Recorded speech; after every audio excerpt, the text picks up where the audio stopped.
Hello, I'm Pam of Healing Stars. This is the chart of the new moon, 13th of November, 10 o'clock GMT, and this is also a solar eclipse.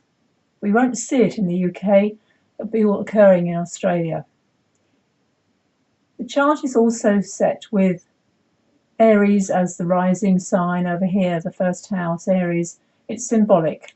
So just to look at the colours, feel into the energies, and see what this is really revealing to us. At an eclipse, the sun is hidden. It's hidden by the moon. So emotions can come out. And because this is the sign of Scorpio, the emotions are deep. There it is up there, sign of Scorpio. Turquoise is the colour in this colour coding. If you think about turquoise, it's the sea. So deep emotions. There's the sun, there's the moon, and next door there's the North Node, nod in the abbreviation. What's also very important at this new moon eclipse is Mercury. Mercury, the planet of communication, is now retrograde. It's at the moment of the eclipse in Sagittarius, but it will move back the day after into Scorpio. So there's an intensity of Scorpio's energy, because also Saturn is now moving through Scorpio. It's right at the beginning, 4 degrees, 40 minutes, there it is, Saturn. Now, an eclipse wants us to go within, to meditate, to go within that inner sanctum, the high priestess energy. It's also, goddess-wise, I would connect this to Hecate, because she is the dark goddess at the crossroads. And we are facing a crossroads this year because of the square between Uranus over here in Aries and Pluto in Capricorn. This eclipse doesn't actually resonate with that energy, but it's there, and it has been there since July this year and will continue to be there for the next 3 years. What is occurring, though, is that Saturn, now in the water sign of Scorpio, is making a grand trine with Chiron, the archetype of the wounded healer in Pisces, and with Ceres, now in Cancer. There's quite a lot of retrograde planets at this time. That's the R symbol with the funny X on it. You can see that. The nodes of the moon are always retrograde. They're always going backwards. But we do have, of course, Mercury retrograde. Then we have Ceres retrograde, Jupiter retrograde, Uranus retrograde, Chiron about to change direction.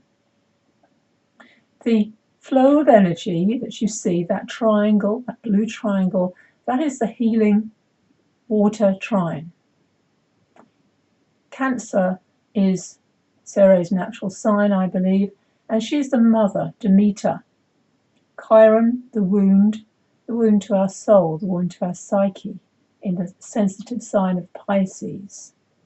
You might well have been feeling this energy over the last couple of weeks, especially with the nature, with the Hurricane Sandy and all the anguish and grief that brought about.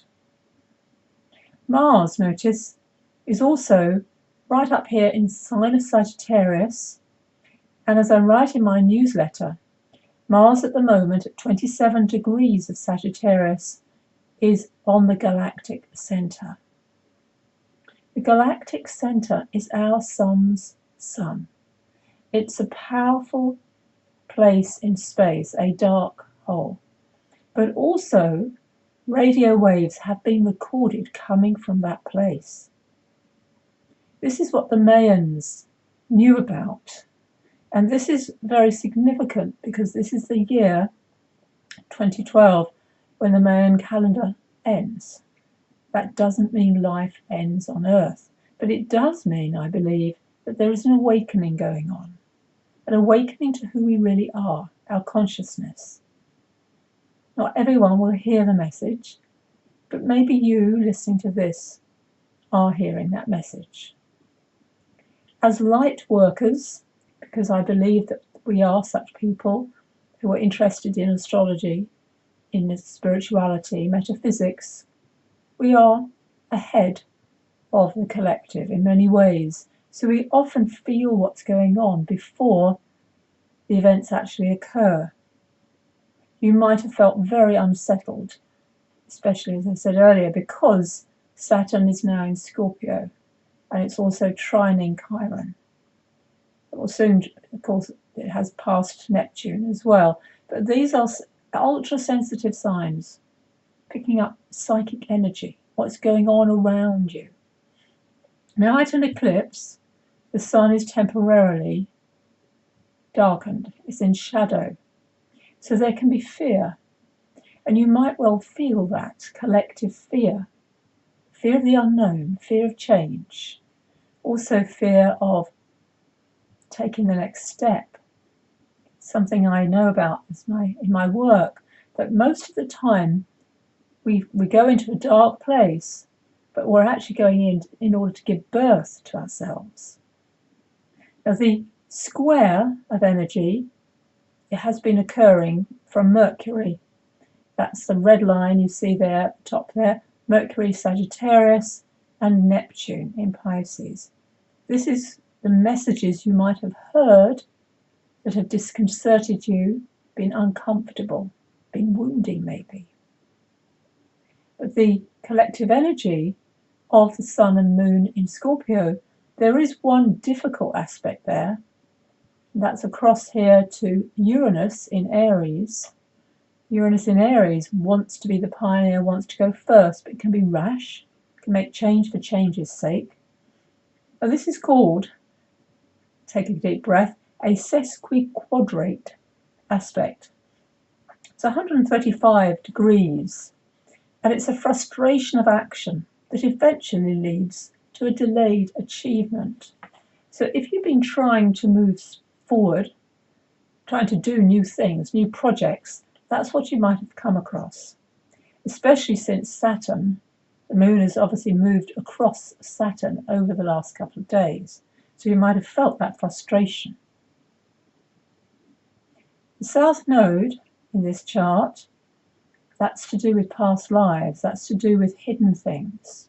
Very strongly psychic point is at 26 Taurus. Now that is where the Pleiades are. The Pleiades are often, well, they are the seven sisters, but they're very powerful seeds, star seeds. There's lots of books written about the Pleiades and the mystical connections, governed in turn by Venus. Venus, notice, in her sign of Libra there. So to have a planet at the galactic centre, Mars, to have the South Node now at the Pleiades is truly significant. If you have anything at those degrees in your birth chart, you are a galactic messenger. You are bringing something to this world that maybe you might feel is out of time and space. You might not feel you belong. But Uranus is the planet of individuation. Carl Jung, I've been studying his chart recently, went through a breakdown, a breakthrough. His great genius, he's a Sun-Uranus character in Leo, when Uranus was opposite his Sun and Uranus. And that is known as the midlife crisis. But a midlife crisis can happen to any of us at any time in our life, that Uranus makes a connection in our charts. So notice Uranus is also at a right angle to Ceres. Ceres is the mother goddess. Ceres is to do with the harvest, with the earth, Mother Earth, bringing the corn, the ripening, but also deep feelings. As a goddess, her daughter was abducted and taken into the underworld by Pluto. So she noticed that she's actually opposite the sign where Pluto, Capricorn, where Pluto is at the moment. So maybe bringing up issues of feeling abducted or taken into the underworld, the unconscious, by your feelings. One last thing to leave you with, and this is, remember, a time of meditation, a time of trust. Trust comes from Jupiter. Jupiter in Gemini is in the sign of Mercury. Mercury is in the sign Sagittarius that naturally belongs to Jupiter. So these two, actually at this time, there's an ability for them to work together. They are in what we call mutual reception, as astrologers call that. That is tuning in to your left brain and your right brain, to your logical masculine, your beliefs, your values, and also seeing the bigger picture, being intuitive, doing things like tarot readings, having an astrology reading. I love giving astrology readings because they, especially at this time, because the natural energy is so tuned in to my sign is Scorpio, so I would say that, wouldn't I? But it's the tuning in and seeing what comes towards you, what messages, what emails, what other people share with you, what you might find, a book you're drawn to at this time, might suddenly give you that information. I've been working on Caroline Myss, I love her work, looking at the third chakra.